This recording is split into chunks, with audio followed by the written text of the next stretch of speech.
A'udzu billahi minasyaitonir rajim. Bismillahirrahmanirrahim. Alhamdulillah nahmaduhu wa nasta'inuhu wa nastaghfiruh wa na'udzu billahi min shururi anfusina wa min sayyiati a'malina.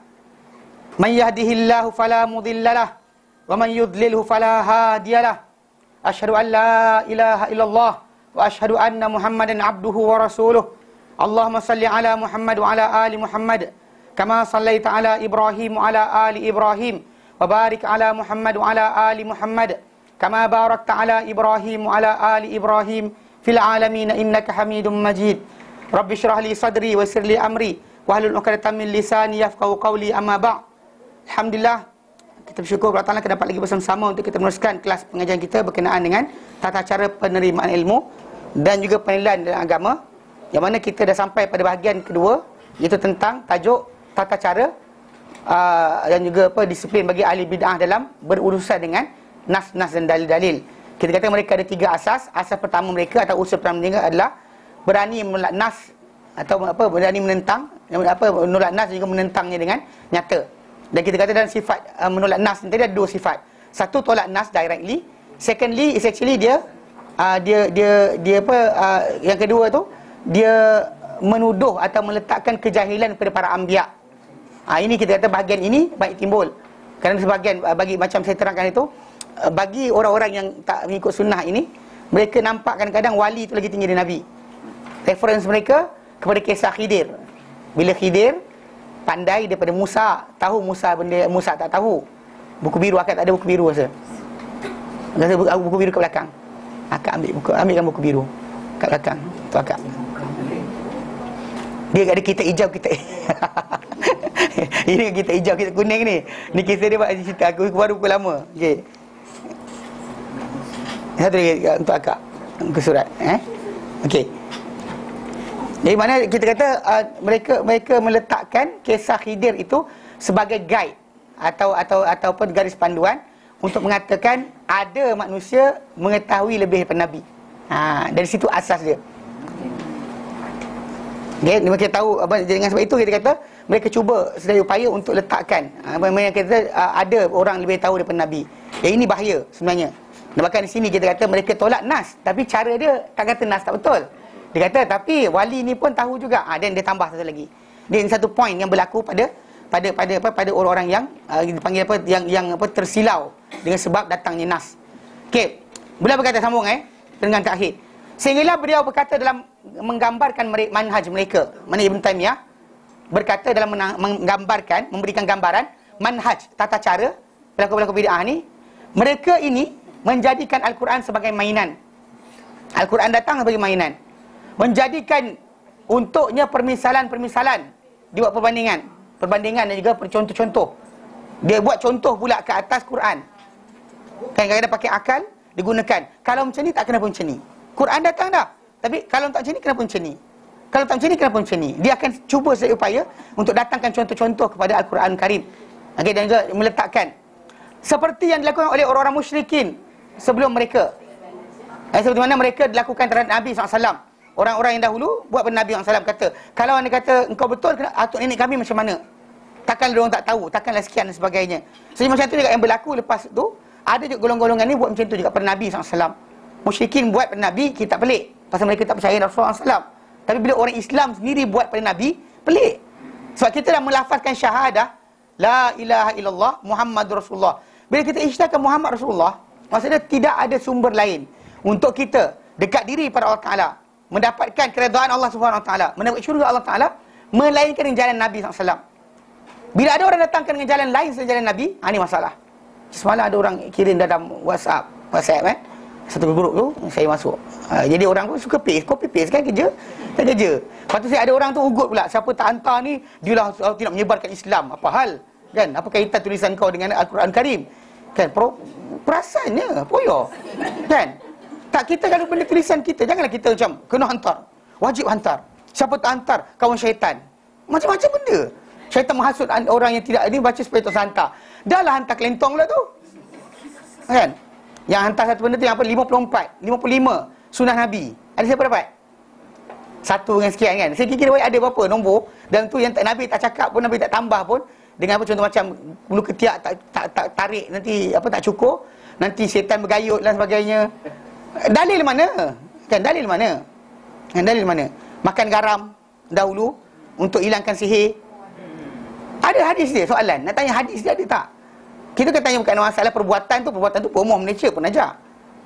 Bomoh Malaysia. Kalau nak refer bomoh, sunnah bomoh Malaysia, boleh. Ustaz Melayu, boleh. Tapi nak kata sunnah Rasulullah, dalil mana? Dalil mana? Ini masalah pasal bila orang suka tengok benda baik, apa salahnya, dan tambah-tambah dalam agama. Ini masalah. Ini kita kata benda yang patut di stop daripada awal lagi. Kerana kita ditegur oleh Allah Ta'ala dalam Quran Karim, dalam surah Al-Hujurat ayat pertama. Allah Ta'ala nyatakan, ya ayyuhalladzina amanu, hai orang-orang beriman, la tuqaddimu baina yadayillahi wa rasulihi. Jangan mandai-mandai, mendahului di depan Allah Ta'ala dan Rasulnya. Allah Ta'ala dan Rasulnya tak buat apa benda lagi, kamu dah kedepankan, kamu kemukakan. Kamu kata ini bagus, ini syurga, kamu kata ini neraka, ini syaitan. Apa pasal? Kan tak ada takut ke, tak ada takwa ke? Jadi banyak yang kirim macam tu. Lepas tu ada kirim semalam hizib. Selain daripada zikir harian dan wirid, terdapat hizib. Hizib datang mana? Hizib bahar lah, hizib inilah, hizib itu, sebagainya. Kalau ni kata tuan buka Quran, tu Quran Mashaf kita ada, Mashaf Usmani ni kan, dia ada hizib dia tadi kan, itu bacaan harian para sahabat. Zikir harian itu hizib betul. Ini hizib kelentong ni, siapa reka je kan, tanpa takut, tanpa malu. Seorang tu mestilah berusaha untuk mencari hizib. Hai, masalah betul kan. Masalahnya datang mana? Kan ni kita kata dalam agama, benda yang baik ikut akal, belum tentu baik ikut syarak. Itu asas kita kena pegang.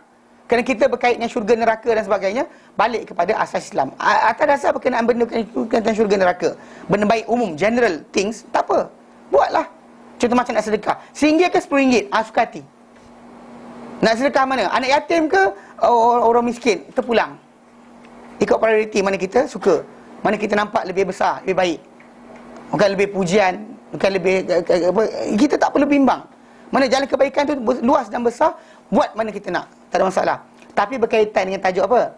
Ibadah, dan dengan tambah-tambah. Syurga neraka, jangan tambah-tambah. Tentang perkara ghaib, jangan tambah-tambah. Itu guideline, itu garis panduan dia. Tentang tajuk benda baik, nak pakai menulis pen biru ke pen hitam, tak ada nas, dan buatlah mana satu pun. Saya suka pen biru kerana ia melambangkan, lantakkan kan, lantakkan, tak mau dengar pun tak apa kan. Hitam ni melambang, tak ada lambang-lambang kan. Nak tulis mana tu terpulang. Bagi orang butuh color, dia tak kisah pun color apa kan, serupa je. Jadi konsep tentang perkara ni kena jaga. Dia kata apa? Kerana ini terdapat di kalangan mereka orang yang mengutamakan wali kamil dan filsuf kamil, ahli falsafah kamil ke atas Nabi SAW. Ini masalah. Nak tengok macam mana kumpulan ni, tengok buku apa dia belajar. Simple je, buku apa dia belajar. Kalau buku dia kata-kata hikmah, salah. Kata-kata sekian. Kalau kita syarah hadis Nabi, dan tiba-tiba tak je lain lah, nampak dia memuliakan Nabi. Nama kita sekarang ni macam di Malaysia, orang kita Melayu kita suka belajar kitab Hikam Ibn Atta'illah. Baiknya orang berkenaan, dia berdapat dengan Tuhan, itu hal dia. Kita sekarang ni hanya sampai Allah Ta'ala dengan cara Nabi. Kadang-kadang mengkaji kitab tu, disyarahkan, dibahaskan. Macam kita kata kalau tak belajar buku tu tak cukup ilmu orang berkenaan. Pelik. Tapi ini berlaku. Jadi pengutamaan orang-orang yang dinamakan wali ke atas Nabi, ini adalah masalah. Dan kita macam wirid yang Nabi amalkan, tak diamalkan. Wirid yang wali amalkan. Ini masalah. Itu dia timbul hizib bahar, rotib haddad, rotib atas, rotib ini, rotib itu. Sebenarnya rotib ni banyak maksud rotib ni kan. Kalau dia kata itu sebagai ta, rotib. Rasanya lah, tersilap saya. Kalau dia kata ta, rotib, tahu roti Arab tu. Kalau kita minta yang basah, yang tak kering sangat, kita panggil rotib. Dia panggil rotib. Ya, tapi bila yang diorang tu ta. Anyway, memang kita kata benda berkenaan tak patut berlaku. Pasal kita kata dia punya asas bagi benda berkenaan bukannya kembali kepada dosa pahala yang jelas. Kerana orang mereka aturkan. Kalau Nabi yang kata kamu baca sekian akan masuk syurga, kamu baca sekian masuk neraka, kamu buat sekian. Itu wahyu. Itu wahyu. Itu bezanya Nabi punya kedudukan dengan mana-mana manusia kita kenal. Hatta bapa kita sendiri pun tak boleh memberikan antasi Nabi, apalagi wali mana-mana pun. Dengan sebab itu kita kata tak boleh timbul. Tapi ada golongan mereka ni yang letakkan macam tu, wali kamil. Zikir amalan harian dia tak ada ni. Mereka semua yang direka oleh wali-wali tadi, yang inverted comma sangkaan mereka. Macam kita kan sekarang ni alhamdulillah dah mula ada kesedaran tentang dalil dan nas. Banyak orang dah mula bertukar, tinggalkan benda yang tak warid daripada Nabi, ambil yang warid. Pasal yang warid datang daripada Nabi SAW ni, ini confirm. Pasal Nabi utusan Allah Taala, apa yang ditunjukkan adalah tunjuk ajar daripada wakil Allah Subhanahu Wa Taala kepada kita. Adapun yang manusia biasa ni tak ada confirmation. Tak ada confirmation. Biarpun dia kata jumpa Nabi sekalipun, still tak ada confirmation. Dia baik. Kalau dia baik ikut Nabi, kita ikut dia sebab ikut Nabi, kita dapat benda yang sama.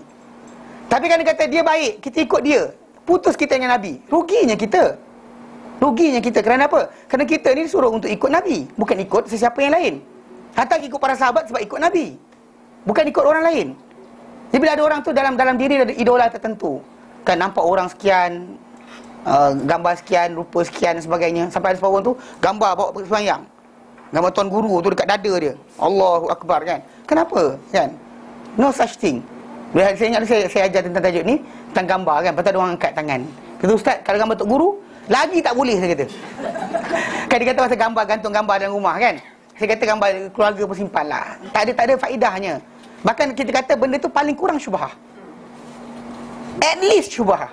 Pasal bila Nabi kata malaikat tak masuk rumah yang dalamnya ada anjing dan gambar. Actually kataan gambar tu surah. Ada para ulama terjemahkan surah tadi sebagai patung. Zaman dahulu dia lukisan tadi, tapi zaman bila tengok Nabi SAW punya perbuatan, nampak sulaman pada kain pun Nabi tak suka, maka para ulama apply bukan hanya setakat patung dan anything else, sama ada lukisan manusia ataupun benda bukan lukisan manusia. Maka benda ni bahaya. Sebab saya kata once benda tu start, dia tak boleh berhenti dah. Jadi orang tak faham dia kata kenapa. Jadi saya kata macam ni lah, kadang dia kata macam gambar kahwin untuk kenang-kenangan kan, kata kenang-kenangan mengeratkan silaturahim, memupuk kasih sayang. Mana ada. Kan gantung gambar tu tak ada benda pun, itu English style, tahu tak? Itu adalah gaya Inggeris. Zaman dahulu mereka suka letak gambar. Dia kata kalau ada gambar tu jadi homey kan, homely ke homey? Homely, Mana nampak gambar tu kan homely, ada bunga, ada gambar. Okay, anyway, saya kata tengok gambar tu kadang-kadang suami isteri gaduh. Bukannya gaduh sebab tak ada gambar, gaduh sebab ada gambar.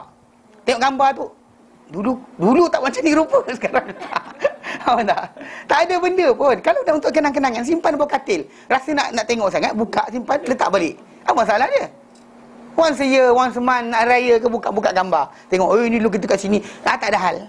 Tapi bila kita kata benda tadi jadi gantung dan sebagainya, jadi masalah. Jadi saya terang macam tu. Dia kata kenapa? Dia kata saya kata zaman dahulu orang kata mana mungkin jadi kan. Tapi pergi Kedah tengok, baru pergi Lustar ada juga.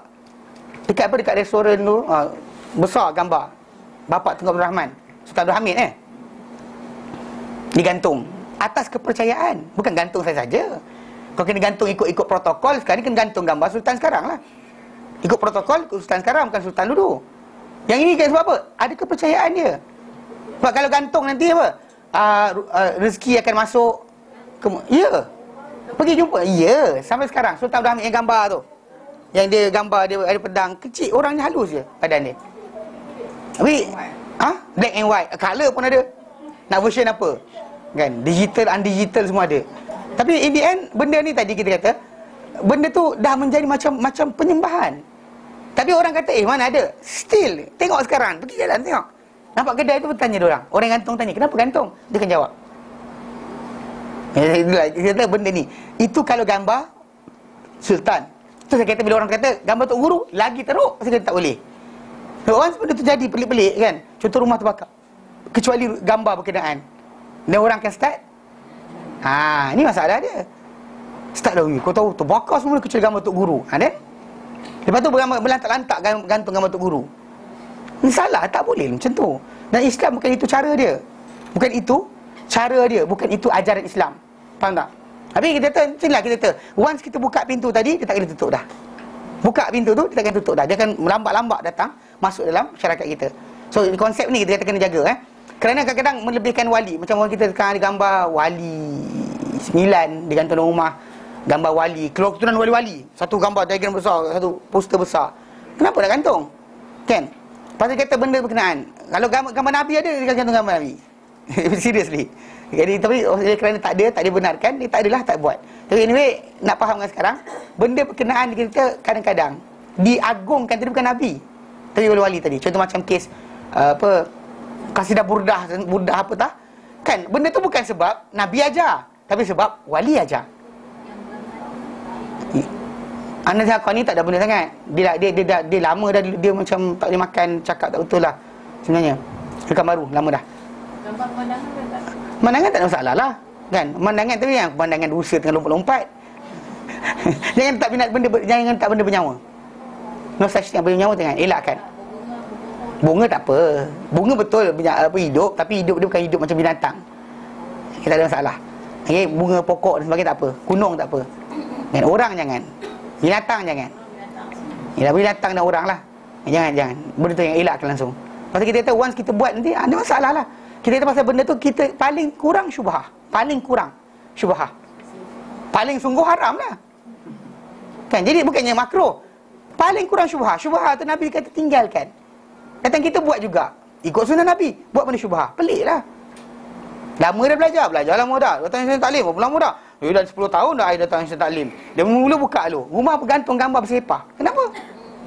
Tak faham lagi ke? Nak tunggu ustaz datang di rumah spot check? Kan? Ini masalah dia. Tinggalkan benda berkenaan atas dasar kesedaran ilmu. Tinggalkan. So once kita buat benda berkenaan, syubhah pun tak tinggal, dia masalah lah. Tak ada sirih dan suci tu dia jual gambar orang, dia tak ada muka. Tak boleh jual, tak boleh belilah. Dah lah saya tahu. Tapi saya dalam WhatsApp group tu, dia tunjukkan gambar tu nak jual ke orang. Gambar siapa tu?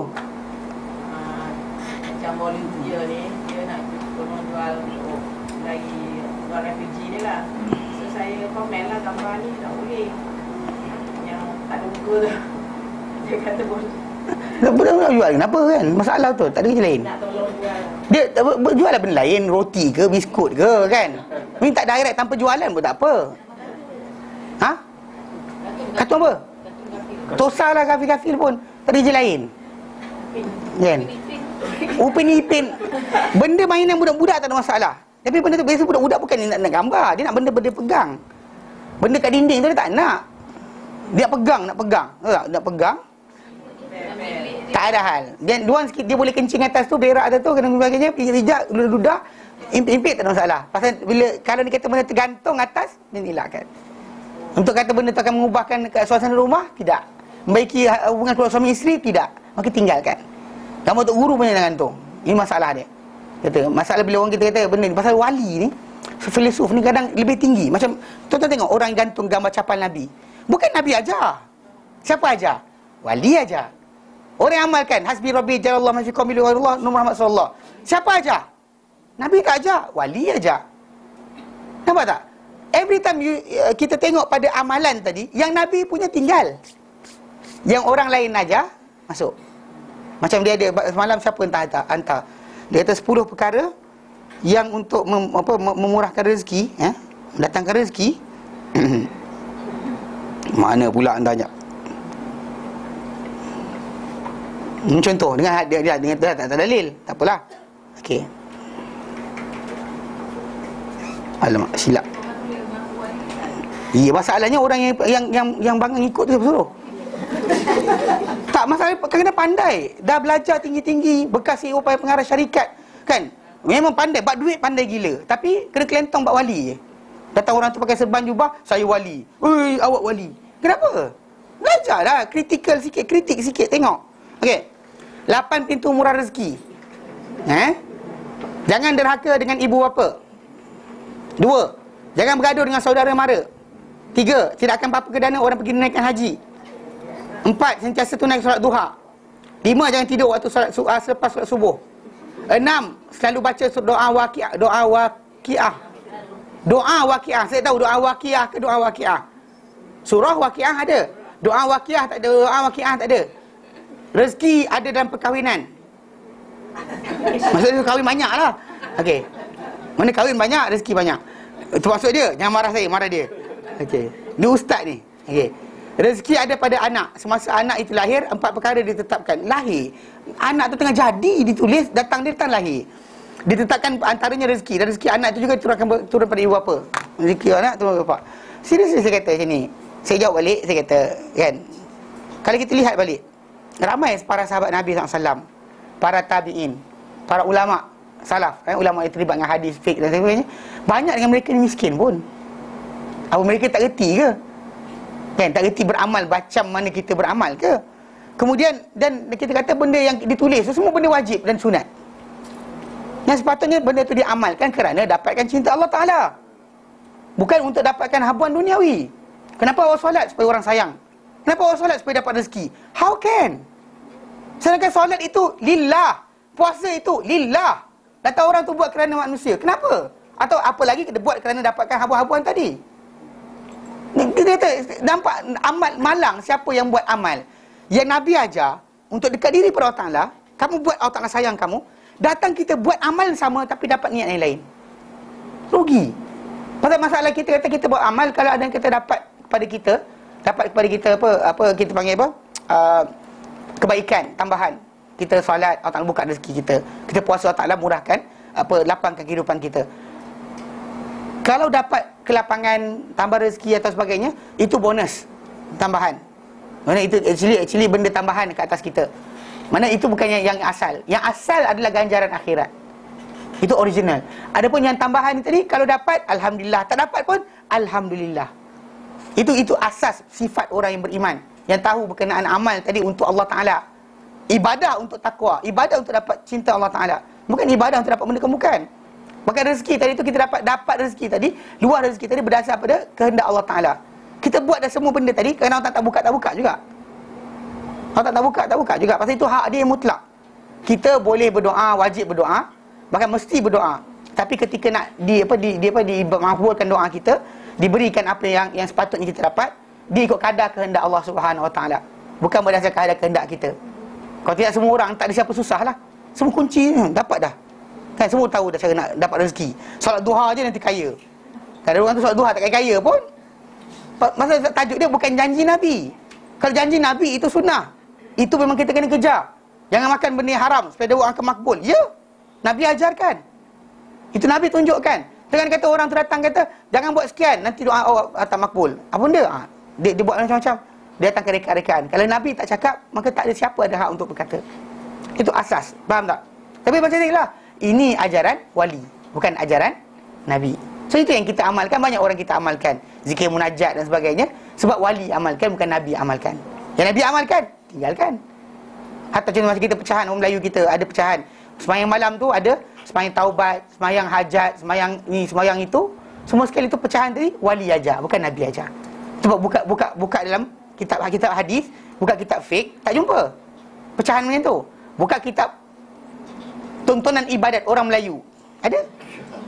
Serius, ni benar betul. Sebab wali ajar, bukan Nabi ajar. Pasal di sini kita tanpa kita sedari, bila orang tu ambil amalan yang bukan Nabi ajar, dia seolah-olah macam apa? Atas Nabi ada wali. Atas Nabi ada ahli falsafah. Ada ahli falsafah yang hebat, yang mengenal Tuhannya. Nabi ajar kita apa? Nabi ajar kita apa? Nabi ajar kita kulit, ni ada orang tahu isi. Ni masalah lah. Okey, ada dengan mereka ni mengutamakan sebahagian wali mengikut sangkaannya atau sebahagian filsuf seperti dirinya atau syekhnya atau ikutannya ke atas Nabi SAW. Dan barangkali mereka berkata dia lebih afdal dari satu segi, Nabi lebih afdal dari segi lain. Maksudnya wali yang dia diikut tadi lebih afdal berbanding Nabi daripada satu aspek. Nabi aspek lain, yang ini aspek lain. Masalah. Ini kita tahu kenapa timbulnya amalan-amalan tambahan dalam masyarakat. Ini sebab dia. Sebab mengutamakan, lupa tentang keutamaan Nabi ke atas yang lain. Nabi lebih utama. Nabi mengatasi sesiapa saja yang ada depan mata kita, atau yang telah mati sebelum kita, yang mana kedudukan mereka ni tadi baik, bagus, tidak boleh melebihi Nabi SAW. Jadi kita kata hatta letakkan sahabat Nabi kan, Omar punya attitude, perangai kan, letak Nabi, kita kena kerja ikut Nabi, bukan ikut Omar. Abu Bakar punya attitude, kita dengan Nabi, kita kena ikut Nabi, bukan Abu Bakar. Once kita buat comparison, letak Nabi, tak ada siapa duduk lepas atas Nabi. Bahkan setara dengan Nabi pun tak boleh. Ini asas. Ini kita bila kita lafazkan Muhammadur Rasulullah, ini adalah antara kewajipan bila kita lafazkan. Mana apa guna kita lafazkan kalau kita tidak patuh? Kan? Mana apa guna kita lafazkan kalau kita tak sayang? Apa guna kita lafazkan kalau apa kita sayang kalau kita tak patuh? Pasal apa guna patuh kalau kita kata kita sayang tapi tak patuh? Macam kita dapat anak lah. Anak kita kan, kita arahkan macam-macam tak pernah dengar. Jiran kita aja ada dengar 10 kali. Apa perasaan anda? Kita kata jangan makan pakai tangan kiri. Dia tak dengar. Lepas tu bila pergi rumah jiran kita kata jangan makan tangan kiri. Dia makan tangan kanan. Depan mata kita tengok. Apa kita rasa? Terguris tak? Terguris lah. Kan? Kita orang angkat sampah. Mak kata angkat sampah. Tak. Jiran kita kata angkat sampah. Anak kita satu taman sampah dia angkut. Kan? Anak kita tolong pergi kedai kan. Dia tak tolong kita. Sebagai tak nak. Tapi jiran kita minta. Satu taman dia tolong belikan. Assalamualaikum, saya nak pergi kedai ni, nak kiram barang apa? Kan? Confirm lah kita sebagai ibu ke bapa dengar macam tu, apa perasaan kita? Itu kita kata sayang tanpa patuh tak guna. Sayang tanpa kepatuhan tidak guna. Kalau kita orang perempuan seorang wanita, dia kata seorang lelaki kata pada dia, aku cinta padamu, contohnya kan. Kemudian perempuan tu kata, saya nak benda sekian. Dia kata tak boleh. Oh, saya nak sekian, tak boleh. Sekian, tak boleh. Perempuan tu kata siapa? Disayangi, dicintai sepenuh jiwa dan raga. Seorang perempuan, seorang wanita, suami dia kata saya sayang awak, I love you, dia kata. Soalan, lepas tu bini tu minta apa tak dapat? Soalan kan tak dapat langsung kan? Tak dapat langsung. Minta apa tak dapat langsung?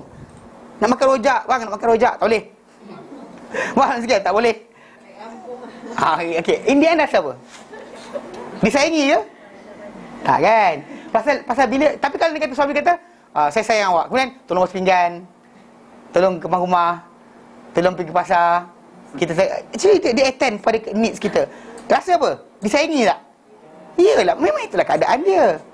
That's the point. Pasal kita kata tak guna kita cinta, kan kita lafazkan kalau kita cinta. Tak guna kita cinta kalau kita tidak patuh. Kan hanya lafaz cinta tapi tak patuh, buat apa? Iyalah. Tapi anyway, kita kata faham tadi lah asas tadi. Pasal masyarakat kita ada masalah sikit. Dia pasal dia orang ada baca mana entah idea. Baru ni ada hadis sebarkan, hadis perempuan masak untuk suami dapat pahala. Datang mana? Syarikat lah. Kalau hadis tu ada lama dah para ulama pakai. Hatta mazhab Syafi'i, Imam Syafi'i rahimahullah. Mazhab Syafi'i tak mewajibkan untuk wanita tadi kerja dalam rumah. Ini mazhab Syafi'i. Kau mazhab lain tau. Mazhab Syafi'i. Tahu tak? Tak wajib perempuan tadi kerja. Rumah ke, basuh baju ke, masak ke, tak wajib. Kan? Hatta nyusul anak pun kena bayar. Mana? Yang mana? Hadis mana? Bila tak betul kan? Tak ada requirement. Faham tak requirement tadi? Bukan di antara tugasan dia yang mesti. Tak payah basuh baju busuk pada muka. Okay, tapi suami kalau perempuan tu tak mampu, suami kena provide. Iyalah. Saya tahu. Tapi masalahnya suami tak tahu benda ni. Faham tak? Orang lelaki pun datang kelas macam ni. Kelas fake tu belajar berkenaan akad nikah macam mana je. Kan? Tak ajar berkenaan masalah hak tanggungjawab. Dan sebab itu kita kata bila dan tajuk ni kalau ikut sebenar seorang wanita kan kata tak wajib benda berkenaan benda sebut, tapi yalah disebarkan hadis tadi. Kalau siapa ni suami masak untuk suami dia maka dapat syurga tahap syurga benda tah kan. Datang mana riwayat tu? Kan di daripada bawah tu tulis daripada Abu Hurairah radhiyallahu anhu. Ini masalah betul zaman kita sekarang ni. Seronok aja suka hati. Memang menipu atas nama Nabi. Payung emas macam merga tak ada kan? Payung Supaidah macam-macam ngarut je. Okay? Pasal timbul tajuk tadi sebab apa? Wali atas Nabi. Anything else tak ada. Yang pergi tiup anak. Kalau dia kata anak degil tangan cakap ya Latif ya Latif, Nabi tak ajar. Siapa ajar? Wali ajar. Anything else macam tu. Ketika doa wuduk tadi Allah bayit wujud. Sebab apa? Syiah ajar. Itu salah dia. Ini kita kata benda berkenaan tak pernah datang daripada ajaran Nabi. Kan bila orang mati kita nak buat apa dan sebagainya. Lepas sembahyang jenazah nak buat apa sebagainya. Benda tadi Nabi tak ajar, jangan buatlah. Tapi kalau buat pun elok juga kot. Kan? How can? Itu sebab kita pasal apa? Sebab Nabi punya ajaran tadi telah dilupakan. Kenapa? Sebab panas belajar. Nak buka kitab hadis bosan sangat. Tak dan baca semua. Sibuk ni zaman milenium. So last sekali tak baca hadis dan sebab itu terpaksa apa? Beramal dengan saya rasa kalau baik apa salahnya. Itu last sekali keluar. Sebab tak nak belajar. Kita buka kedai hadis orang lari. Saya nak memahami Al-Quran. Kau tak faham Quran, nak faham Quran kena faham hadis. Kerana hadis Nabi adalah penjelas bagi Al-Quran. Bukan tadabbur Al-Quran itu dengan cara kita bincang ramai-ramai dengan satu kalimah ini bermaksud sekian. Allah Ta'ala kata macam tu ke? Tak. Macam nak tahu? Nabi tak ajar dan tinggalkanlah. Masalah benda biasa, contoh macam perasaan kita, macam perasaan ahli neraka. Ya, kita faham. Benda tu kena tahu bahasa Arab. Kena tahu bahasa Arab. Bukan kita main-main terjah-terjah je. Sonok-sonok. Dia kena faham, betul Jadi dia kata lebih afdal daripada satu segi dan Nabi lebih afdal dari satu segi. Mereka memiliki kekufuran dan pembohongan terhadap utusan Tuhan yang setara dengan kekufuran dan pembohongan mereka terhadap risalah Allah Ta'ala. Mana ketidakpercayaan mereka pada Nabi tadi menyamai ketidakpercayaan mereka pada risalah Al-Quran Karim ataupun hadis Nabi SAW. Ajaran Islam itu sendiri nampak rendah. Ajaran wali itu nampak tinggi. Tapi wali Islam, ya, tapi dia mungkin tak ada hak untuk menambah dalam Islam sebarang amal baru. Kalau kita nak zikir, terbuka. Saya suka zikir sekian without following anybody else. Kerana firman Allah Ta'ala dan sebagainya, jalanlah. Tapi kadang kata orang kata, saya dengar orang tu dia amal ini, lalu dia mati, sebelum mati dia tahu mati dia bila. Actually, is it actually penting untuk seorang tahu mati bila? Tak penting pun. Dan bahkan ada orang tu dapat tahu mati bila, lagi jahat. Ada lagi tempoh, kan? Boleh buat jahat lagi ni. Taubat dan 3 hari lagi taubatlah. Kadang-kadang orang buat jahat macam tu.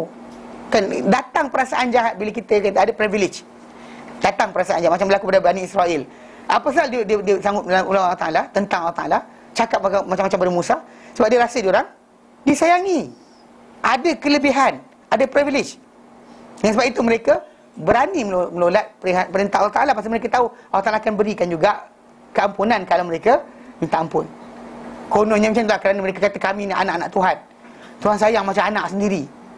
In the end, bila sekali mereka kufur, Allah Ta'ala tarik dari mereka hidayah. Dengan sebab mereka sendiri menolak nas-nas yang datang daripada Allah SWT. Ini asas. Yang kita kata benda itu ada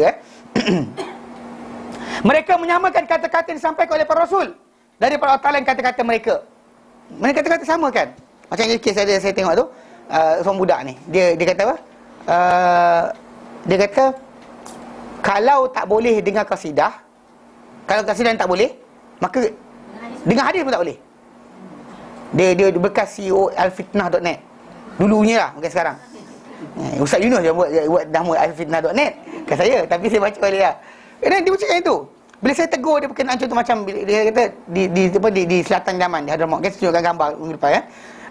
Dia orang amalkan datang ziarah kubur pada hari Jumaat pagi. Kenapa mesti tentukan hari tertentu, waktu tertentu untuk ziarah? You can ziarah anytime you want. Kan? Bahkan ziarah tadi bukan dengan upacara khas. Saya kata yang tu. Lepas tu dia kata apa? Asal tak boleh pula tentukan? Saya kata first thing first, pilihan hari. Sebab hari dipilih adalah hari Jumaat. Hari itu bukan hari ibadat.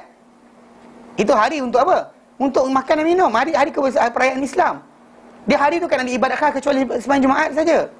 Adapun kita kata dari segi masalah ibadat khusus, tak ada. Sebab tak dibenarkan puasa hari Jumaat. Mengkhususkan hari Jumaat, siang Jumaat untuk puasa, malam Jumaat untuk qiyam, Nabi larang. Dalam Sahih Muslim jelas datang, Nabi tak benarkan. So saya kata yang tu. Lepas tu dia kata apa? Dia kata alah, Nabi pun sendiri boleh tentukan hari untuk ziarah Quba pada hari Sabtu. So apa pasal Habib tak boleh tentukan ziarah kubur hari Jumaat? Nampak tak? Dia letakkan, saya kata dengan dia, ini Nabi. Sejak bila Habib setara dengan Nabi? Setara. Sama kedudukan dengan Nabi. Mana apa Nabi buat, Habib boleh buat juga. Siapa? Kan macam baru ni ada siapa entah. Dia kata siapa ikut demonstrasi jalanan tu, apa macam pelacur dia kata. Kan? Lepas tu bila orang tegur dia kata apa? Dia kata Nabi pun pernah lafazkan orang makan riba ini dalam Sunan Ibn Majah. Hadis tu didhaifkan oleh sebahagian para ulama. Hatta Syekh Albani hasankan, tapi daripada ulama hadis di Mesir mendhaifkan hadis tersebut. Anyway, dia kata Nabi menyamakan dosa orang yang makan riba macam berzina dengan mak sendiri. Tengok, itu kan buruk. Itu Nabi cakap satu benda amal orang buat salah, maka dosa dia sama macam tu. Itu ghaibi, perkara ghaib yang tak ada siapa tahu kecuali Nabi saja kadar dosa besar mana. Kan bila kita baca satu huruf Al-Quran, dosa pahala dia 10. Pahala 10 tadi macam, kan Nabi serangkan langit dan bumi dia punya besar dia. Kalau kita contoh macam kita pergi ziarah menghadiri jenazah, sampai disolatkan, sampai ditanam, sampai mengiringi jenazah sampai kubur, dan sampai ditanam. Kan dia ada 3. Mana Nabi kata barang siapa sekian ada 1 kirat, 2 kirat dan 3 kirat. So kirat besar mana? Sebesar Bukit Uhud. Actually bila Nabi gambarkan dosa tadi besar mana, pahala besar mana, itu pasal ghaibi. Datang menyamakan orang pergi keluar demonstrasi dengan zina tadi, pelacur. Kenapa? Awak nampak benda ghaib ke soalan? Yang tanya juga, tahu benda ghaib ke? Tak tahu. Jadi pandai-pandai menyamakan. Nabi namakan, awak Nabi ke? That's the whole question. Pasal kita nak kata orang tu dosa itu. Habis tu orang pergi pasar raya? Hadir minyak wangi, soalan sekarang ni, hadir minyak wangi, itu minyak wangi sekarang ni yang pergi pasar raya?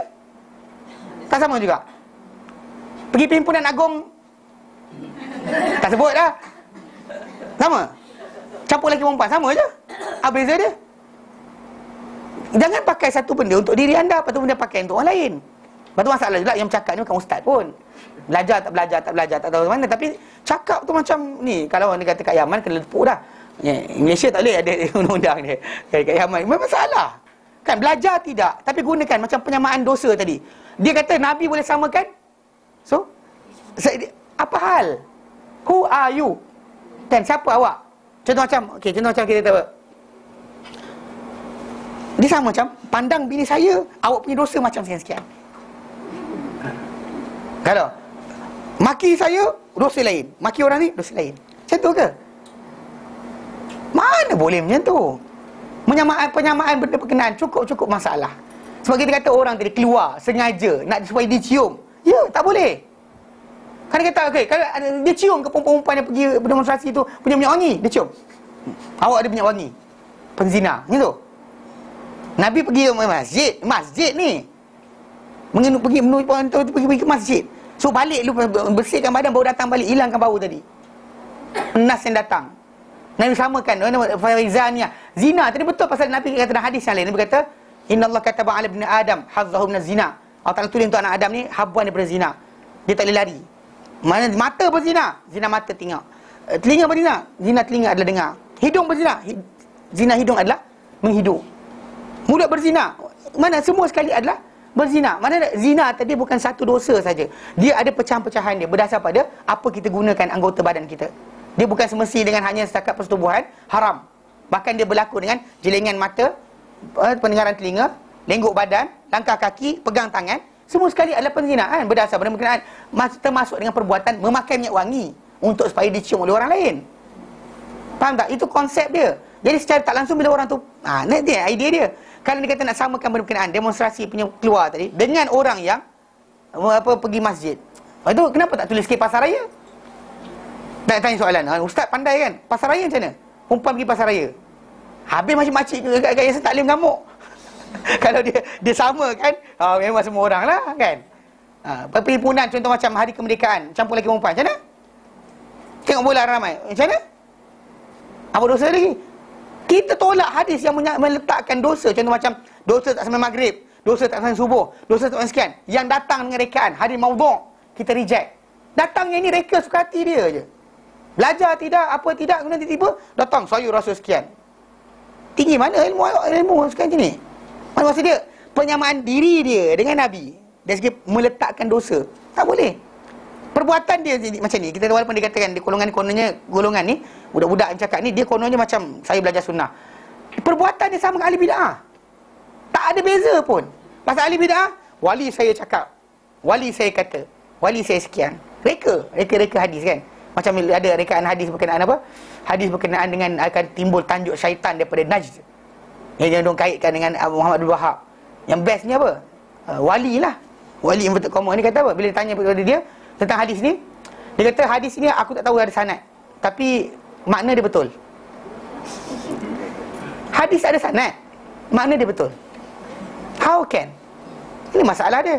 Jadi baik either one, baik daripada duduk arah sini atau arah satu lagi, mana orang tu ahli bid'ah atau konon mengaku sunnah, tidak ada hak sesiapa meletakkan diri setara dengan Nabi in sense of mensyariatkan benda, ataupun tentang perkara gaib, ataupun meletakkan dosa pahala manusia kadar apa.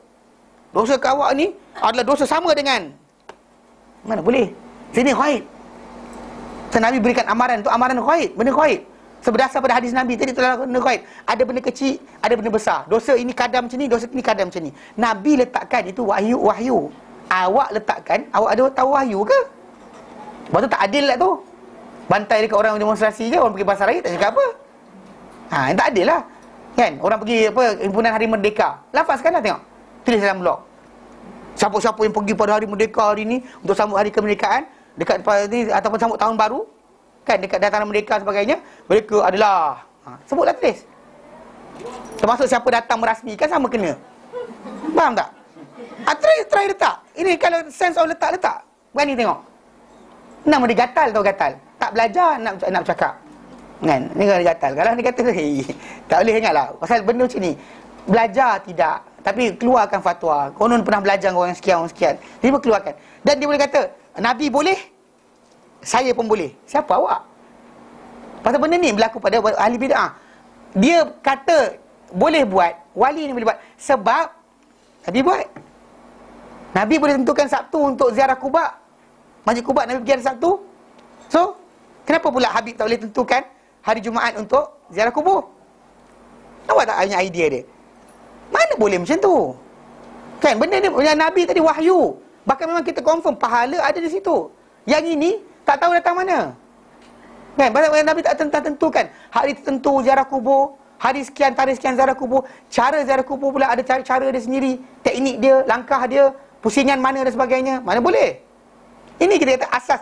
Jangan letakkan seorang setara dengan Nabi. Hatta diri anda sendiri. Hatta diri anda sendiri. Jangan anda letakkan perkara berkenaan. Amat aib. Kita kata malu. Tak malukah anda untuk meletakkan diri anda setara dengan Nabi?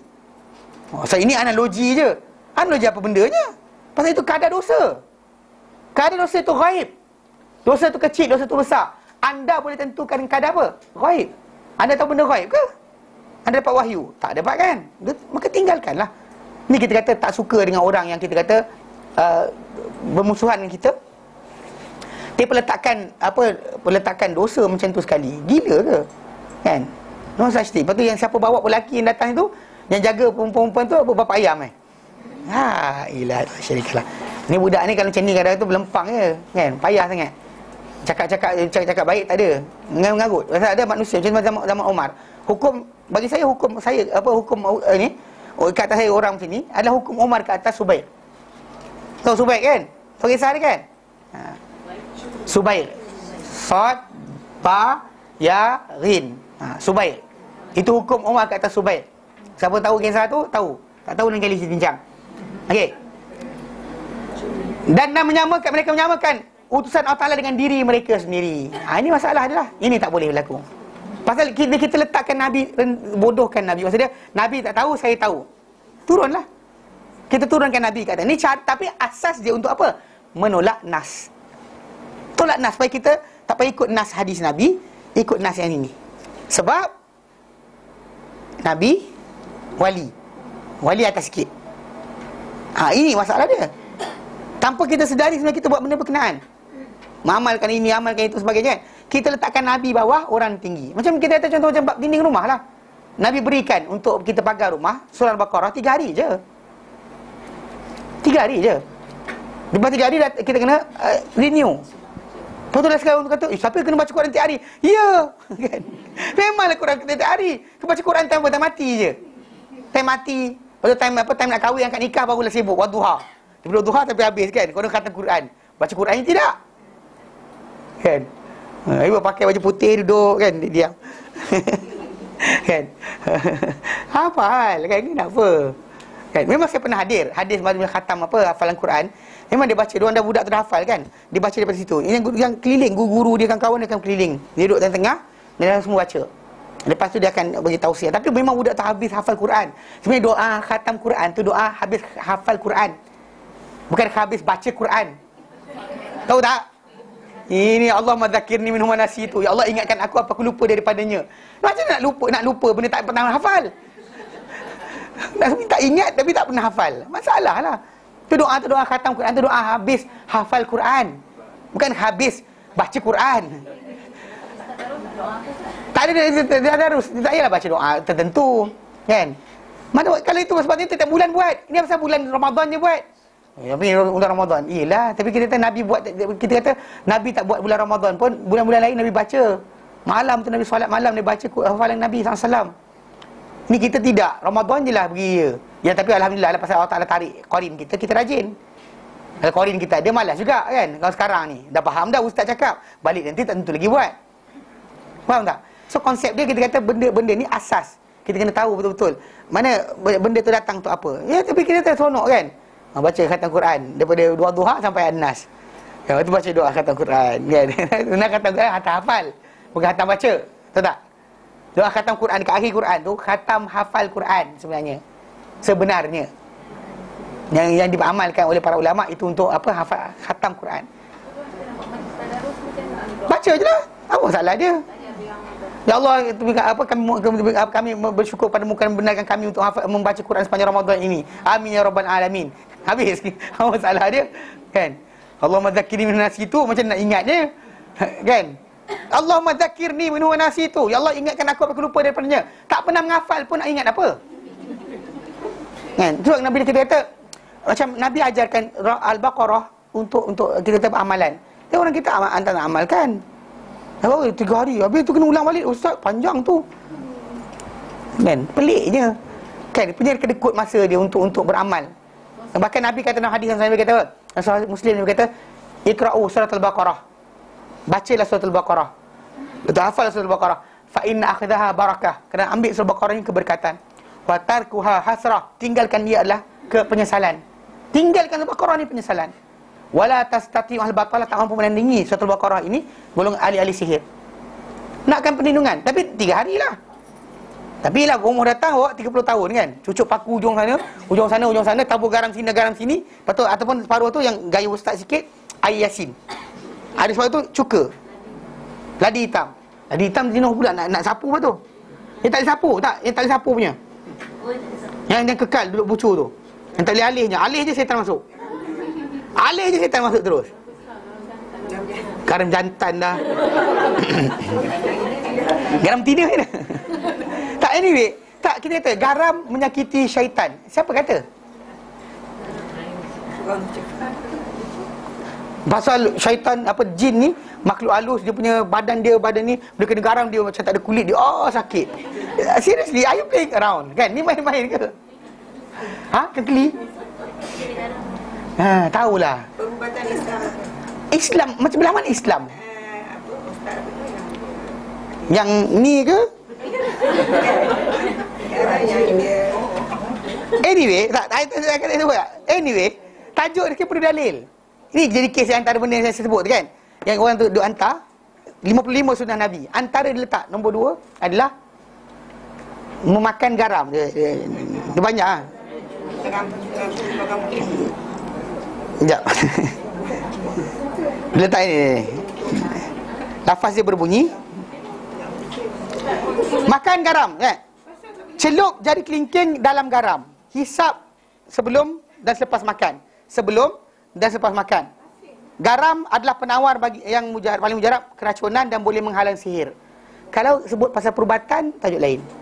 Tapi dari segi masalah kata sunnah Nabi, ada masalah lah. Benda tu kena buktikan pula. Kena pakcik-pakcik yang apa, darah tinggi tu, celup-celup tu tombang terus tau. Kan? Celup gitu, hisap. Lepas makan, hisap. Lepas tu tengok dia terguling lepas tu. Ada garam bukit dengan garam biasa. Itu masalah garam bukit, siapa kata? The problem is who said so. Is it from the prophet or not? Ada, saya tahu, ada ustaz tu jual garam halau hantu. Dia kata kalau sekira ada di YouTube. Garam ini dia kata kalau sekian-sekian orang tu lemah badan dan sebagainya. Ya, kalau kurang garam galian, maksud garam galian tu kurang, makan garam. Memang actually ada lah ni. Tapi tak, dia kata apa? Kerana mungkin bila kita pergi jalan-jalan tempat tu, badan kita lemah-lemah sebab ada syaitan, ada jin-jin yang kacau kita. Maka ambil garam ni, isap. Nanti insya-Allah macam mana, tunjuk ke tidak? Mana dia tahu dia ada jin? Ini masalah dia, sekarang zaman kita semua saka. Anak nakal saka, anak tak nak sekolah pun saka. Semua kan saka, tak ada kerja lain ke? Kan, actually benda tu 24/7. Tajuk saka je. Itu pun lepas cerita jangan pandang belakang. Betul tak? Tahun 80-an tu, pernah dengar saka-saka? Tak ada kan? Semua senyap, dia tak ada saka. Lepas sekarang ni, semua saka. Anak saya, sekian, saka lah tu. Anak awak, saka lah tu. Semua saka je, apa hal? Tak ada kerja lain ke? Dunia kita nak dengar saka ke? Kalau Nabi tunjuk kepada kita memang, sekali kepala sahabat sakit, ini hantu. Ini hantu. Dan kita terimalah. Nabi tak ajar itu, tinggalkan. Pasal saka tadi tak menambah syurga neraka kita pun. Tak ada pun kata bila ada saka je awak masuk neraka paling bawah. Tak. Tak ada saka je syurga paling atas. Tak. Siapa kata? Tapi dia kata perubatan Melayu. Sebab perubatan Melayu lah. Jangan kait dengan hadis Nabi. Don't ever lie upon the name of the prophet. Pasal bila kita kata ada, ini adalah benda sekian, dan dalil datang mana? Datang mana dalil? Tu yang saya letak benda yang saya tegur benda tu. Pasal daripada 55 tu, rajin pula saya baca. Daripada 55 tu, Dia tulis sunnah. Sunnah lah kan. Daripada 55 tu, okey, ini yang saya tulis. Dia kata bukan semua yang senaraikan itu sunnah Nabi. Bahkan ada reka-reka lepas tu kata Nabi, sunnah Nabi. Dan ada tu ditambah-tambah melampau dan janji amaran atau temaran atau janji yang Nabi tak pernah cakap pun. Ada di antara tak betul penyataannya atau ditukar tambah saja. Nombor dia adalah 1, 2, 4, 6, 8, 9, 10, 11, 13, 14, 21, 31, 34, 36, 37, 38, 41, 53, 54. Itu dan pula saya buat kerja ni. Dan saya baca nombor. Dan kita baca satu tak ada, saya tulis tak ada. Tu. Saya jawablah. Dia kata seorang dia kata nombor 2 tu betul. Saya pun tulis. Saya kata hadis riwayat siapa? Senyap sampai sekarang. Itu Ustaz Syamhan Syah. Jangan sebut nama. Sebut akak sebut nama, saya tak sebut nama. Akak kena saman, saya tak kena. Saya nak tahu sebab saya nak delay. Memang tak ni lah. Memang dia masalah lah. Dia kata sunnah Nabi. Dia tulislah sunnah Nabi yang patut diamalkan, yang mesti diamalkan. Patut tulislah 1, 2, 3, 4. Half of it is actually memang Nabi ajarkan. Ada yang betul Nabi ajar. Tapi ada separuh tu ditambahkan. Contoh macam mencabut bulu ketiak. Nabi sebut kenaan dengan tajuk ni dalam masalah sunnah fitrah. Hadis Bukhari Muslim. Datang hadis dia. Tapi Nabi tak ada tambahkan dengan syaitan bergayut. Macam tu satu hadis tu apa? Seorang sahabat tu datang jumpa Nabi. Janggut dia berapa helai saja janggut dia ada. Nabi jumpa dia, kali pertama Nabi senyum. The second day dia ingatkan Nabi gelakkan janggut dia, dia pun cukur. Kau 3-4 helai jajak macam tak nampak tau. Anyway, dia kata kan, okey, lepas tu cukur, hari kedua Nabi masam, tak pandang muka dia. Lepas tu jumpa Nabi, dia kata, "Ya Rasulullah, kenapa hari pertama aku jumpa kau senyum, hari kedua aku jumpa kau masam muka?"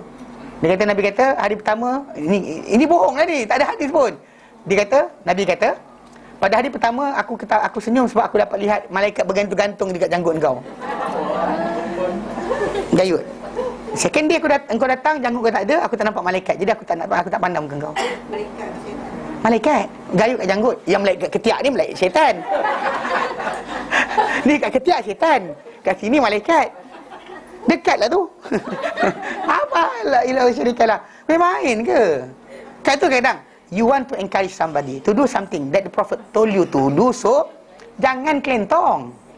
Macam hari Ramadan kan kita nak ajarkan orang sembahyang tarawih. Hadis yang sahih datang dah.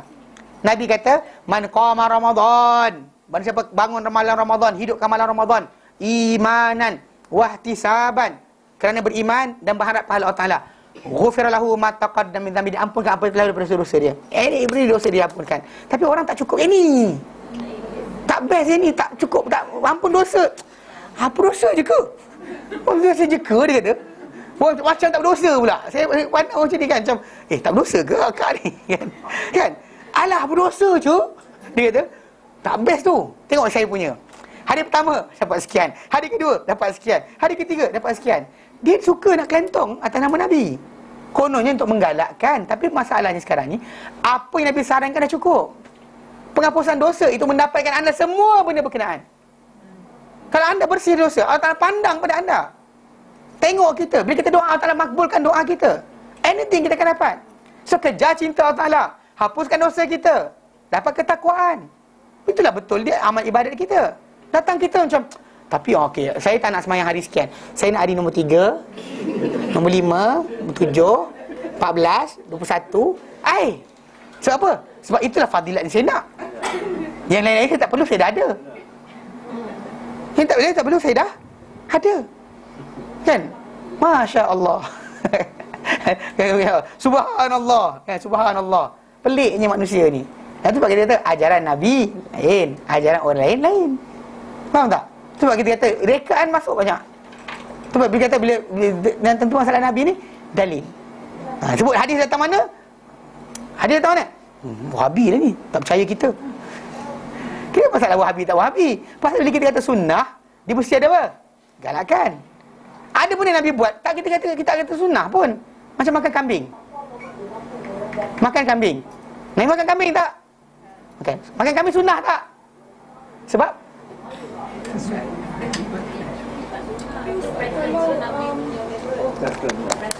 Tapi kalau orang kata dia buatkan untuk niat purpose macam tujuan sampai multi-purpose.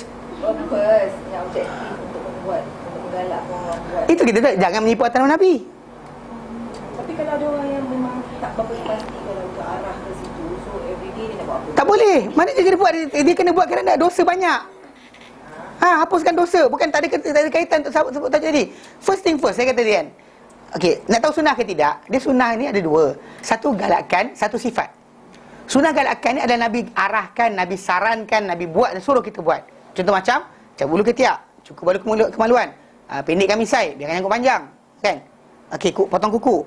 Jadi ini Nabi suruh ni. Nabi suruh, Nabi galakkan, Nabi suruh, Nabi tekankan. Okey. Yang ini Nabi urge. Ya, ada Nabi buat, Nabi tak suruh kita buat. Contoh macam naik unta. Nabi actually riding the camel every day. Betul? Along his life, unta. Tak pun kena barol. Jenuh pula nak cari mule. Kan, dongki, tak nak dongki. Nabi naik barol. Naik barol, cari barol. Barol ni, sebenarnya barol ni actually bukannya bangang. Barol ni adalah unta kahwin dengan unta pula, kuda kahwin keldai. Unta kahwin kuda tak. Kuda kahwin keldai. Tahu tak? Maka dapat anak barol. Dia pasal apa dia kahwin ni jadi? Sebab diorang nakkan endurance, ketahanan binatang tadi macam keldai. Pasal keldai tahan, letak barang berat. Tapi kelajuan kuda, tu dikahwinkan kuda dan keldai. Dapat binatang besar dari kuda, kecil daripada keldai. Kan, besar dari kuda, kecil dari kuda, besar dari keldai. Itu dia dapat binatang tu panggil barol. Atau dalam bahasa Inggeris panggil mule, M-U-L-E kan, dongki, mule lain. Tahu tak? Jadi secara tak langsung kita kata Nabi naik benda berkenaan. So keboh kita jadi. Baka mana awak ambil? Oh, saya baka Sepanyol. Oh ya ke? Saya tak, saya ambil Mekah punya. Faham tak? Benda Nabi buat macam Nabi rambut panjang. Tadi kata tak ada sunnah sifat. Sunnah sifat maksudnya sunnah hadis Nabi yang menceritakan sifat Nabi. Bukan kata suruh kena ikut. So semua orang panjang, ustaz sini. Sekaliman rambut panjang, boleh bayang? Ni Ustaz Kalimat, kita buat garis panduan Ustaz Aizan Taklim, rambut mesti macam rambut Nabi. Dan hadis, Nabi rambut air sampai sini, sampai sini, sampai sini. Kecuali ketika tahallul. Lepas tahallul je, Nabi cukur. Waktu lain tak ada, fashion lain tak ada. Sini, sini, sini. Bayangkan Ustaz Kalimat rambut panjang. Lihat. Apa asal pula tak ada masa nak potong? Nabi larang para sahabat dia qazak. Tahu qazak? Qazak ni bila orang tu dicukur kepala sebahagian, tinggal sebahagian. Benda tu zaman Nabi jilid adalah. Ila syarikalah. Bahkan para sahabat Nabi SAW, apa benda tak ada masanya? Kan? Zaman dahulu mana ada televisyen? Kita sekarang ni tak ada masa ni. Tak ada televisyen. Oh, tak boleh lah, I sibuk lah. Kenapa? Nak tengok cerita telenovela Tangerang. Banyak sibuk. Zaman kita ni, zaman dulu mana ada mainan? Tak ada masa boleh. Kan? Tak ada masa. Itu tak boleh. Tak ada jilet. Itu dia masalah lah. Zaman dahulu pakai je, diorang cukur kepala, semua ada. Tak ada peliknya. Dia nak faham sekarang, benda tu Nabi buat, tapi bukan ikutan. Makan daging kambing. Nabi makan, sini, ambil paha tu, Nabi suka kunyahin tu. Purposely Nabi kunyahin tu. Sebab apa? Nak tunjukkan benda ni tidak menghilangkan ketakwaan seseorang. Maksud dia makan benda sedap tak ada menjadi masalah. Kan? Bukan maksud dia kalau anda nak mendekat diri pada Tuhan, jangan makan benda sedap. Nabi tak ajar macam tu. Ada benda sedap yang makan. Makan benda suka manisan. Ada orang tu yang kelakar je, manis dan sejuk. Tu dia buat apa? Dia jual aiskrim, letak hadis Nabi depan tu. Kan? Nabi suka benda-benda yang manis dan sejuk. Sejuk bukan sejuk air batu tu. Kan? Maksud dia Nabi tak suka makan air panas. Nabi kata kurang berkat. Menglegak kan, Nabi tak suka. Kurang berkat. Tapi anyway, inilah cerita dia. Tapi faham tak? Ada benda Nabi galakkan, ada Nabi preference sahaja. Nabi makan ayam. Dan hadis Nabi cerita makan ayam. Saya makan ayam pula. Saya makan ayam sebab Nabi makan ayam. Tak, makanlah. Benda pasal Nabi tak sarankan untuk anda buat. Yang lain yang Nabi suruh sarankan, jangan buatlah. Yang Nabi sarankan tu, itu yang patut kita follow. Itulah dikatakan sunnah. Itu sunnah ikutan. Maka pahala terjamin. Bahkan dalam kita kejar sunnah Nabi. Sebab apa? Nak ittiba'. Pasal nak dapatkan cinta Allah Ta'ala tu janji. Sebab bila kita reka cerita baru, masalah lah. Orang reka ini reka itu. Semua sekali reka. Tak reka cerita, tak boleh buat amal. Saya tak sukalah. Hanya setakat ampun dosa je ke? Nabi janjikan untuk Ramadan tu, malam dia qiyam, hanya ampun dosa je. Saya nak lebih dari itu. Saya rasa tak cukup benda ni. Kan masalah tu. Kan kita ni beramal ikut wahyu, bukan beramal ikut kepala kita. Itu masalah bila orang tu kan. Ada dulu saya ingat, ada seorang kan, Allah Ta'ala tu, bila kita terangkan berkenaan tajuk, bila kita anak kita ada masalah, keluarga kita masalah, bangunlah seperti akhir malam, doa, minta kepada Allah Ta'ala. Lepas tu bila kita kata doa kan, lepas tu Indian keluar daripada mulut dia kata apa? Takkan doa je. Takkan doa je. Pelik lah. Bukan tak yakin, pasal ada banyak sangat amalan-amalan bukan ajaran Nabi. Ada cerita dia. Banyak sangat amalan bukan ajaran Nabi. Suami dengar cakap ketika basuh rasa baca Ya Hayyu Ya Qayyum Ya Wadud, Ya benda kan, supaya kasih sayang berlaku dalam keluarga. Lepas tu bila anak tak dengar cakap, pandang muka anak, Ya Latif, Ya Latif, hembus kan. Bini tak dengar cakap, ni cakap, semua sekali ada ni, ada magic. Tahu magic? Tak ada dah kita kepayahan hidup kita. Kunci kita pegang, semua benda kita jalan. Mana boleh macam tu? Nabi pernah sakit, para sahabat pernah demam, para sahabat bercerai-berai pun ada. Kan perceraian berlaku. Dan para sahabat Nabi ada bercerai dengan isteri dia. Adakah mereka tak beramal dengan amalan-amalan sunnah yang kita lebih pandai daripada mereka? Ini masalah dia, kita tak boleh. Pasal bila orang tu dia rasakan diri dia, kata-kata dia, atau diri orang yang diidolakan oleh dia, atau kata-kata orang tu menyamai Nabi, habis.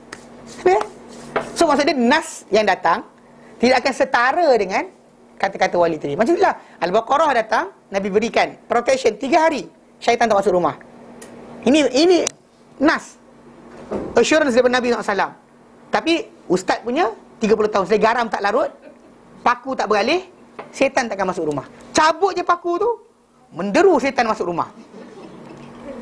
Tak pelik, kita pelik je kan. Nabi utusan Allah Ta'ala, tapi the solution Nabi bagi lesser berbanding dengan apa? Lagi rendah berbanding dengan ustaz, wali, qadi, mufti atau siapa sajalah. Ni Nabi berikan, ni wali dia. Tak pelik ke? Ask yourself. Tapi oleh kerana kita balik pada asal, Khidir lebih tahu berbanding Musa.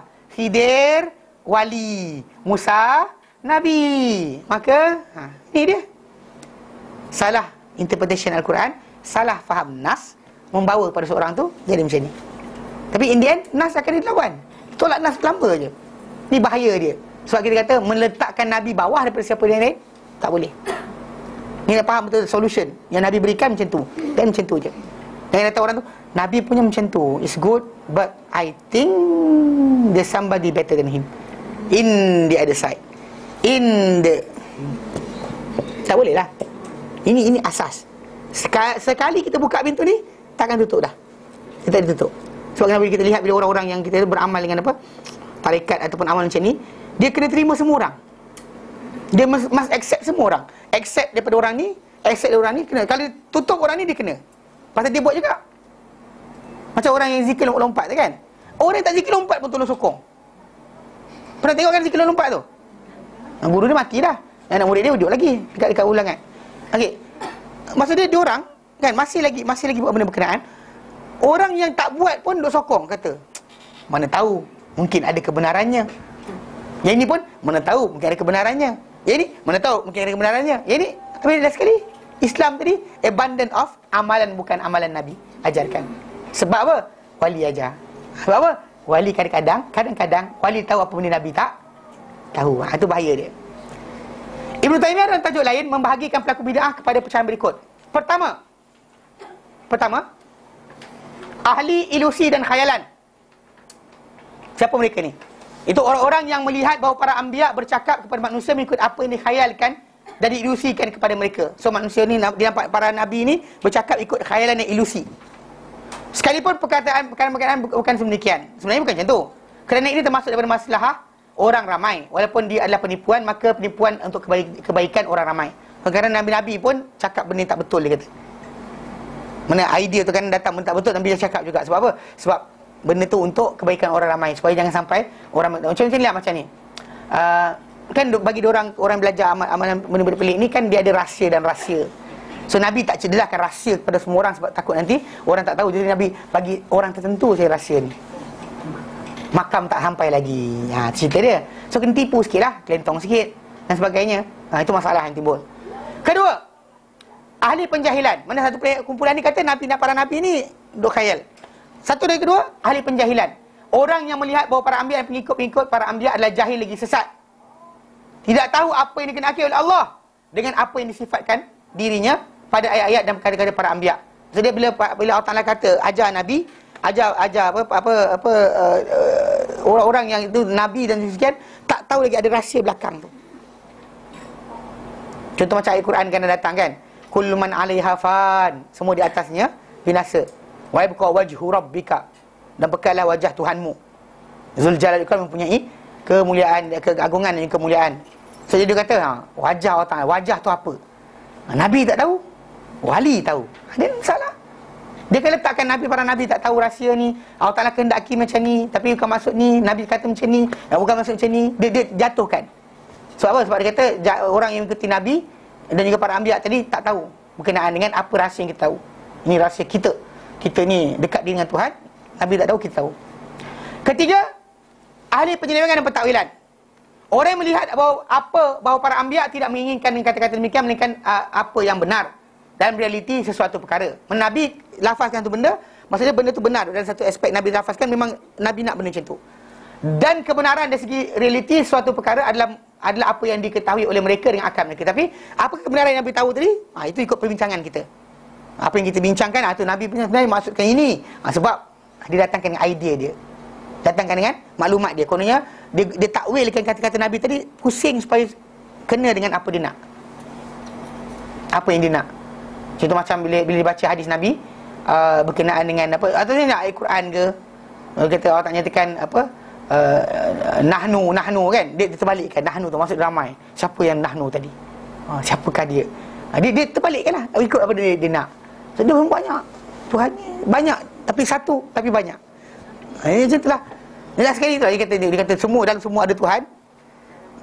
Dan kan lagu-lagu tu kan, lagu-lagu yang pelik-pelik tu lah, aku ada dia dan dia ada taman dan dia ada kita semua kan. Dalam dia ada kita, ada semua kan. Kan? Benda tu actually doa lagu tu actually sebenarnya lagu tu lagu yang bersifat macam tu. Dia panggil apa? Dia idea, tak sebut nama, kena saman tanggung sendiri. Okey. Maksud dia lafaz lagu tadi tu rahsia tu. Yang di dalam rahsia tak diketahui oleh siapa. Okey. Dia kata apa? Kemudian mereka berijtihad dalam mentakwilkan nas mengikut apa yang menepati pendapat mereka. Mana apa yang betul ikut pendapat mereka, mereka akan takwilkan nas-nas tersebut. Ini adalah di antara benda yang berlaku. So jadi sifat pertama ataupun usul pertama bagi golongan pelaku bid'ah ni adalah apa?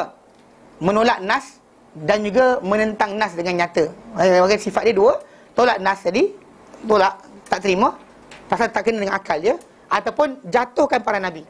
Actually penjatuhan para anbiya ni actually benda ni kalau ikutkan perbuatan Bani Israel tu yang kita dapat lihat dan Israiliyat kisah Bani Israel, perasan tak dia kisahkan nabi ni berzina dengan nantu dia, ini berzina dengan anak dia, ini berzina dengan sekian. Dia jatuhkan para anbiya tadi supaya apa tahu? Nak katakan para anbiya tadi belum lagi sampai maqam dia. Masih lagi bawah, ada lagi atas. Jadi dia bagi orang tak, Nabi ni tak payah ikut semua. Apa separuh tu kita ikut, kita ikut. Yang tak ikut, tak ikut. Jelas? Okey, jadi kita berhenti kat sini insya-Allah. Ada soalan? Yuk. Dioban? Dioban ni tarikat lah. Tarikat tapi kat India. Dia punya amalan ataupun dia punya bentuk kebaikan dia kuat pergi kubur. Macam kan lagu yang Allahu dan sebagainya kan. Dia ada benda tu ke sana lah. Dia macam tabligh, tarikat juga. Tabligh tarikat juga. Tapi dia macam ni. Tarikat ni adalah himpunan. Lagi macam bila seorang guru tu tentu pada anak murid dia zikir sekian banyak, amal sekian banyak, amal buat cari ini, amal buat cari itu. Dia tentukan apa amalan untuk ni macam ni, untuk cara sekian, ni cara sekian. Itu panggil tarikat. Islam tu semua sekali kita buat. Ada orang dapat cinta Allah Ta'ala dengan jaga mak. Tak ada benda lain pun, jaga mak dia jadi wali. Kan tu tak? Cuba Al-Qarni. Tak payah sibuk pun zikir apa-apa. Ya. Tapi guru tu tadi ada peringkat tertentu. Guru tu dia akan anak murid akan refer. Lepas amal tertentu jumpa guru dia, tuan guru, saya mimpi jumpa sekian. Okey, ini amalan baru, amalkan pula. Dia akan bagi extend berdasar pada kadar. Ya, pasal dia kena keluar 40 hari, 3 hari, sekian hari dan sebagainya. Dan kemudian bila perhatikan orang-orang dia suka baca buku, hanya buku fadhil amal je. Dia tak buka buku Azkar Imam Nawawi, tak buka. Dia sibuk dengan buku, karangan buku guru dia saja. Itu start from the point. Kalau dia kata orang tu kekal macam tu je, dia masalah. Kita dalam Sunnah wal Jamaah, kita ambil semua ulama yang mengajar kita sunnah dan juga ikut jamaah Islam. Bukan yang kita ikut apa yang kita seronok. Jelas? Jelas? Okey. Macam mana? Okey. Kalau malas, pasal gesek je. Dia payah sangat. Kita punya amal tahu dah sikit. Belajarlah baca. Kenapa malas sangat? Timing untuk TV bukan akak lah orang lain. Timing untuk TV, tengok Hindustan 3 jam lepas. Telenovela sejam-sejam lepas. Kenapa untuk baca Quran kedekut masa? Kenapa kita dah sibuk? Suruh anak kita baca juga. Kenapa nak amalan dekat ni? Sambunglah. Kalau rasa itu kita mampu. Dan actually ni kan, satu benda, malas Allah Ta'ala tahu, kita tak mampu Allah Ta'ala tahu. Kalau kita buat, kenapa buat macam ni? Malas, Allah Ta'ala tahu. Allah Ta'ala tahu. Bukan kita sampai kita alasan pada ustaz. Ustaz tak tahu benda dah hati manusia. You can use any excuses you want, tapi yang tak tahu sebenarnya Allah Ta'ala. Habis cerita. Sincerity, kita beramal kena sincerity. Macam saya kata, kalau dia kata orang tu nak beramal pun kedekut dengan Allah Ta'ala, apa pasalnya? Allah Ta'ala bagi, tak pernah pun bagi. Kongsi kau punya rezeki, aku potong separuh yang itu ikut sekian, ini separuh untuk kau. Boleh? Kita nak full. Tapi bila untuk beramal kepada Allah Ta'ala, kita kedekut. Dosa lah. Bagi saya, actually benda ni macam amalan yang ditinggalkan. Hizib sebenar, yang hizib tu adalah Al-Quran.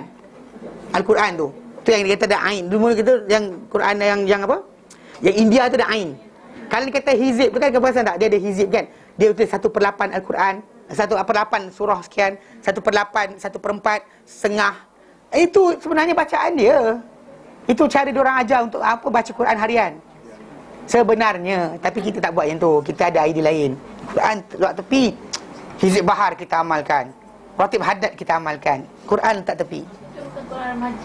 Majid apa benda ni sekarang ni lah. Majid lah pula.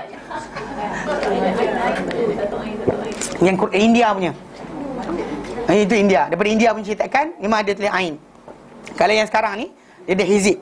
Itu hizib sebenar.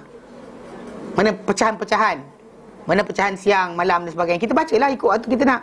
Kalau kita pecahkan balik surah Al-Quran tu, surah tu kita nampak pecahan tu diletakkan. Supaya kita baca surah Al-Baqarah sampai sini separuh, sampai sini setengah, 3/4 dan sebagainya. Pasal kan? Balik rumah tengok. Itu sebenarnya amalan harian yang patut kita buat. Bukan tunggu Ramadan je. Tiap-tiap hari kena buat sebenarnya. Jelas? Jelas. Okey, wallahu a'lam. Wa sallallahu ala sayyidina Muhammad wa sallam alhamdulillah alamin. Subhanallah anta astaghfiruka wa atubu ilaik. Assalamualaikum warahmatullahi taala wabarakatuh.